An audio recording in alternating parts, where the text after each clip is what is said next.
Assalamualaikum warahmatullahi wabarakatuh.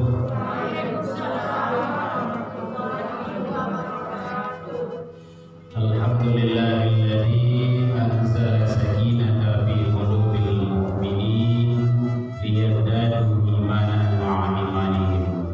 Asyhadu an la ilaha illallah wahdahu la syarika lah wa asyhadu anna Muhammadan abduhu wa rasuluh sallallahu alaihi wasallam la nabiyya ba'da. Hamdan wa syukran lillah. Seluruh puji dan syukur kembali sore hari ini kita ucapkan kehadirat Allah Subhanahu wa taala. Alhamdulillah, dengan berkat izin dan rahmat Allah kita bisa berkumpul di tempat yang mulia ini dalam rangka melaksanakan kegiatan yang mulia ini. Mudah-mudahan perkumpulan pertemuan kita, taklim kita selalu mendapat ridho dari Allah Subhanahu wa taala. Salawat dan salam kepada Nabi besar Muhammad sallallahu alaihi wasallam. Allahumma shalli ala Muhammad wa ala ali Muhammad. Ibu kedua yang sama kita hormati, ibu-ibu pengurus majelis taklim Masjid Miftahul Jannah. Miftahul Jannah apa artinya itu? Anak kunci surga. Masya Allah. Jadi kalau memang masuk ke surga, masuk kemari, tapi kuncinya tuh. Ada kuncinya di sini banyak. Ada sholat, ada zikir, ada tilawah Al-Quran. Itu kunci surga itu, insya Allah. Baik, hadirin rahimakumullah. Jadi apalagi ditambah sekarang kita sedang berjalan menuju surga. Man salaka thariqan, siapa yang menempuh suatu jalan, yaltamisu fihi ilman, untuk mencari menambah wawasan ilmu pengetahuan, ilmu keagamaan, sallallahu lahu thariqan al-jannah, maka Allah bentangkan jalan menuju surga baginya. Jadi awak ini kok sedang berjalan menuju surga. Amin ya rabbal alamin. Ini terangkan kamu. Ya, biko tidak menyendal Baik, kajian kita sekarang.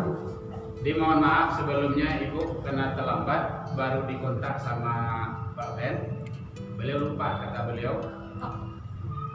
Ya, al-insan sifatul khilaf, manusia itu bersifat lupa. Kalau tidak lupa, tidak manusia itu malaikat itu mah. Gitu. Jadi makanya kita usahakan datang ke sini. Alhamdulillah ketemu jumpa dengan Ibu dan tadi jalan putar. Baik, kajian kita sekarang berdasarkan Al-Quran surah Luqman surah 31 ayat 13 dasarnya. Lama makan kok dikunyah-kunyah,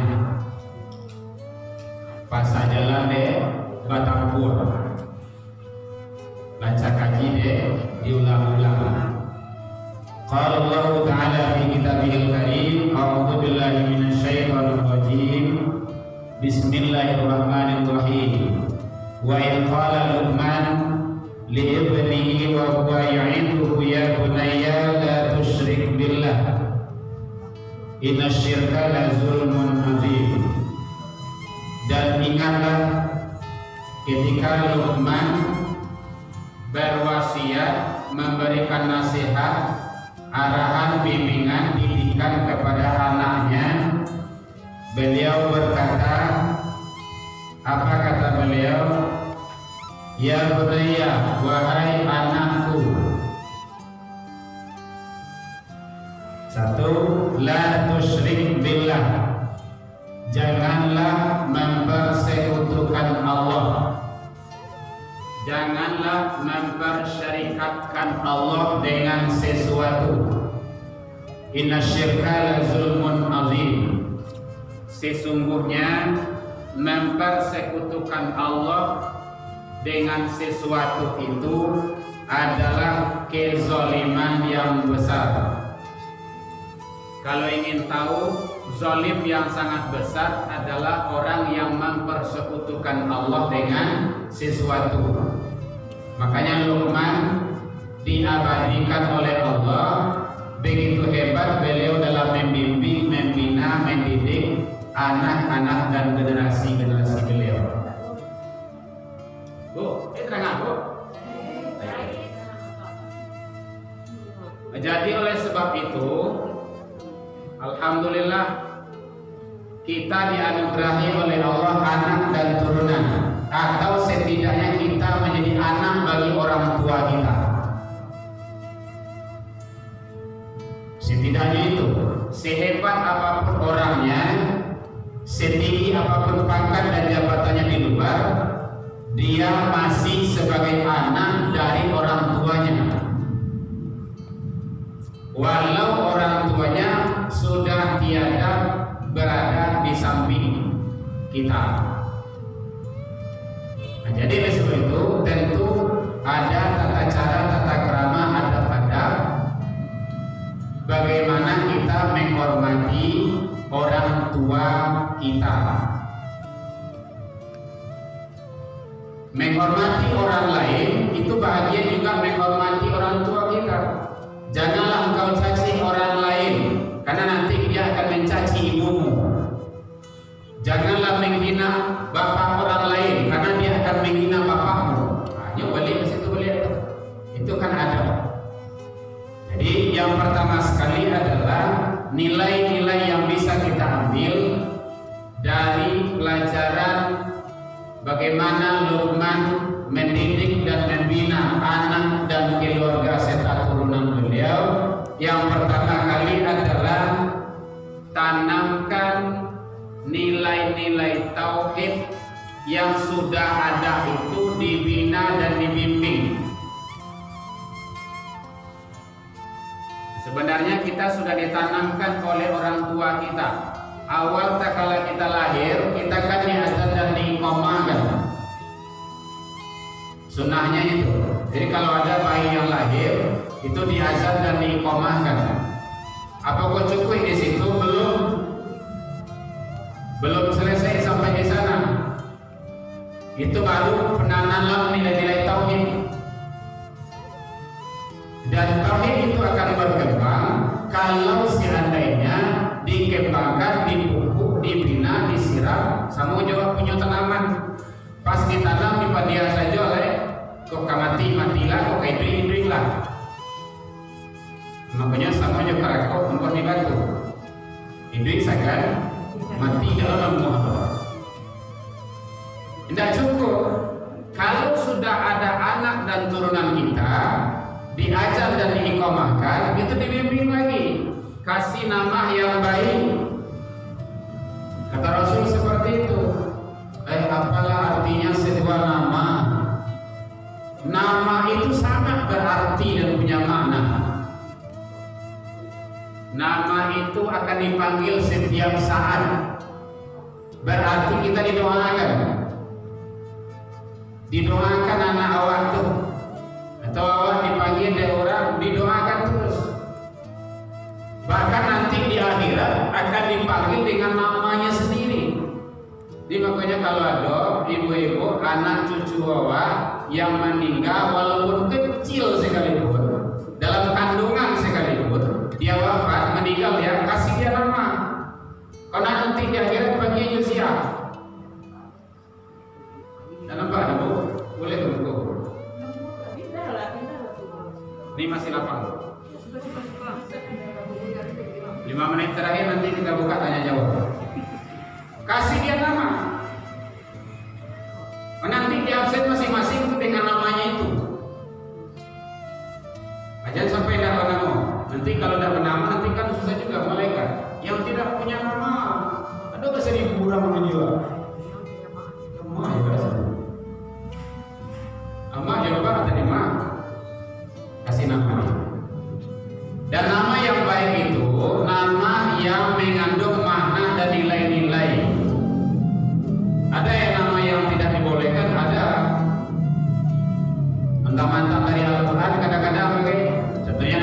yang bagusnya Nur, Budi Nur atau Tek Nur gitu kan. Nur itu apa artinya? Cahaya. Laila, malam. Nur Laila, cahaya malam. Mungkin pas lahir itu bulan 5 gitu kan, sedang terang banget. Kan bagus itu. Tapi waspada, hati-hati juga. Lailawati, mohon maaf kalau saya salah. Wanita malam. Kan bahaya itu. Contoh, mohon maaf, contoh. Nah gitu. Atau sering juga kita dengar itu ada nenek-nenek, kakek-kakek melalui anak-anak cucunya biar banon. Kamu sendiri pernah menanya tuh, upiah itu kalau di awak di Minang apa artinya bu? Padusi, perempuan. Kalau banon dalam Al-Quran, banon itu laki-laki. Upiah banon, upiah laki-lakian, bencong cucu semua. Makanya dia itu, tidak boleh. Asalnya awak lurian sampai kini kakek itu nak gua melalui cucu dia banon. Banas kalau perempuan, banon itu laki-laki itu. Laila Majnun, Laila Milo, ada juga. Atau nek siapa mau cucu nenek? Oh dari Al-Quran kami yang lihat dia siapa namanya Jahannam. Yang mana? Apa artinya Jahannam? Neraka. Jadi kasih nama yang baik. Ya Umairah, Adibah, anak perempuan kita yang kecil itu Adibah. Wanita yang beradab. Setidaknya dia kita doakan punya adab lah terus, punya akhlak, karimah, latifah, kan gitu. Jadi tanamkan nilai-nilai tauhid, kasih pendidikan yang baik, lah diajar dan dikomakan, kemudian dikasih nama yang baik, termasuk akikah di sana, hukumnya sunnah. Kemudian berikan pendidikan yang baik. Pendidikan yang baik itu utamanya dari rumah tangga, madrasatul ula, al-bait. Pendidikan pertama itu rumah tangga. Jangan salahan ke guru boleh-boleh. Pas makan awak baca bismillah, Allahumma barik lana. Kita baca keras, kalian membacanya. Berarti kalau kita keras baca, anak dengar. Oh baca doa. Biasakan terus. Naik kendaraan baca doa naik kendaraan. Mau minum baca doa. Tidur baca doa. Bangun tidur baca doa. Memang diajarkan anak awak. Beko pas sekolah lah sebenarnya itu. Guru itu pernah dimau dia. Jadi tanamkan pendidikan yang sangat baik. Nah, kadang-kadang itu tidak diperhatikan. Akhirnya ketinggalan.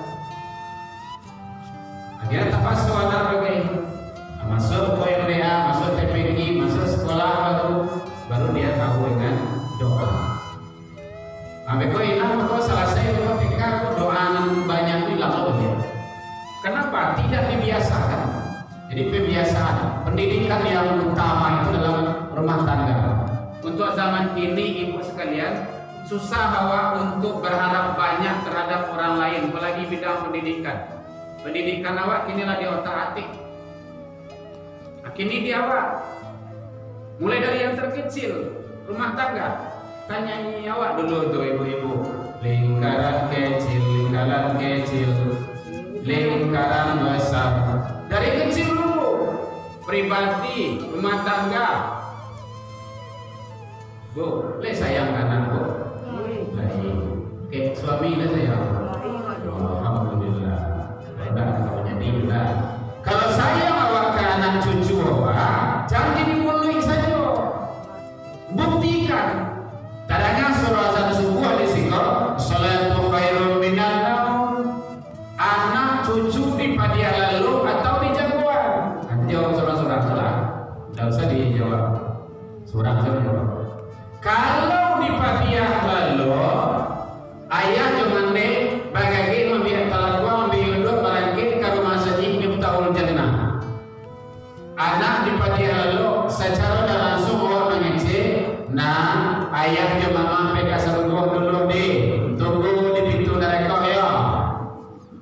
Oh nyok kini baru makan kinti, iya dari kinti itu nanti dia kan. Pada banyak Rasul menyampaikan muru awladakum bis shalah. Suruhlah anak-anakmu mendidikan sholat dari kecil, dari umur kecil, ajaknya ke rumah saji. Oh bagaimana maribuinya, mananginya, jadi siapa dari rumah saji. Kadang sampai lain pernah dagang tu, ribui saya pulang. Dia pulang nak tu, bekau dia terbaca, lu kan dia tu. Anak entah dibaca, ini jam sangat enam dah. Ibarat kau ini mati sangat lagi usia, yang supaya apa? Dekatkan ke masjid. Tidak ada Rasulullah sejarahnya mengusir anak dari masjid. Lihat orang-orang sukses itu di mana lahir beliau. Dari masjid. Pertama kali Nabi Muhammad SAW hijrah, yang pertama dibangun itu bukan pasar, tidak akan tua loh, tidak rumah pribadi beliau loh, masjid. Bukan saja di internet tuh, apa saja program Masjid Nabawi itu banyak itu. Strategi perang itu diatur di sana itu. Pendidikan, ilmu agama, bukannya tempat sholat, ekonomi, politik, ada semuanya di sana. Rasulullah SAW mihrab ini apa nama mihrab ini? Itu bukan sembarangan. Taruhnya dulu tuh tempat senjata itu. Tidak ada orang yang berani lewat di sini. Tadi mihrab Rasul, ibu-ibu yang sudah umrah dan haji, kan balari orang ini ke situ. Bahasa sah begini. Iya balari. Kalau tidak balari dia orang dipijak kawan. Jadi apa balari itu? Artinya apa? Begitu hebatnya. Jadi masjid itu tempat. Nah, jadi jauhan anak dari masjid, dari rumah ibadah, tapi dekatkan.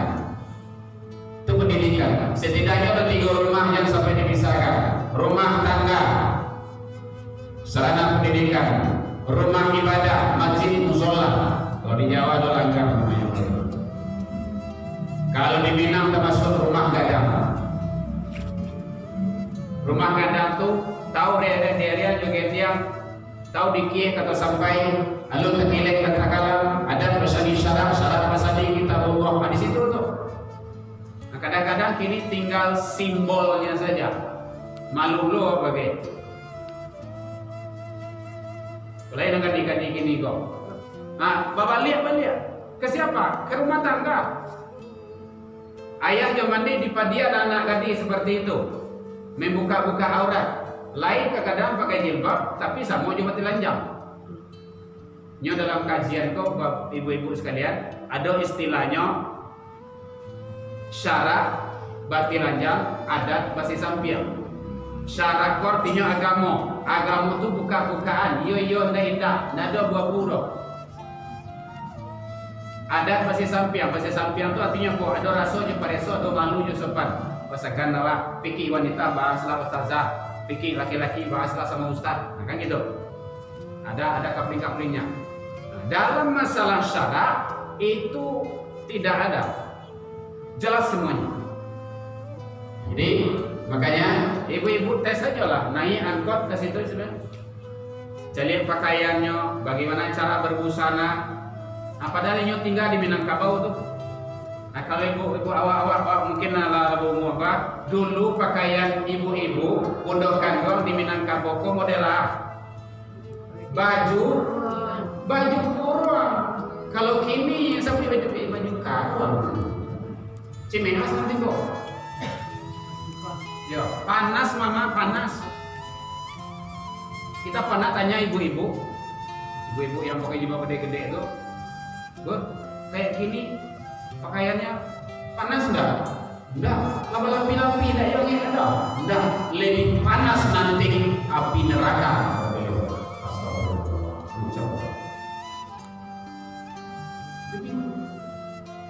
Lain talok menyelamatkan diri bahwa nanti biasa Allah. Cari di dalam Al-Quran itu sudah Allah jelaskan. An-Nur 31. Bagaimana tata cara menutup aurat. Al-Ahzab 59. Itu dijelas di situ, jelas. Itu pendidikan. Al-Ahzab 59 itu dalil. Qul ya ibadiyalladzina asrafu. Katakanlah ya Muhammad kepada hamba-hambaku, kepada istri-istrimu. Jadi sampaikan di sana li azwajika, istri-istrimu, wa banatika, anak-anak perempuanmu, wa nisa'il mu'minin, wanita-wanita orang yang beriman. Jadi ayat itu Allah perintahkan ke Jibril, Jibril bawa ke Nabi Muhammad, Nabi Muhammad sampaikan pesan koa kepada istri-istrimu. Jadi bahasa situ istri-istri. Kalau istri Nabi dari sini. Kemudian anak perempuanmu. Al-Ahzab 59 boleh dicek nanti.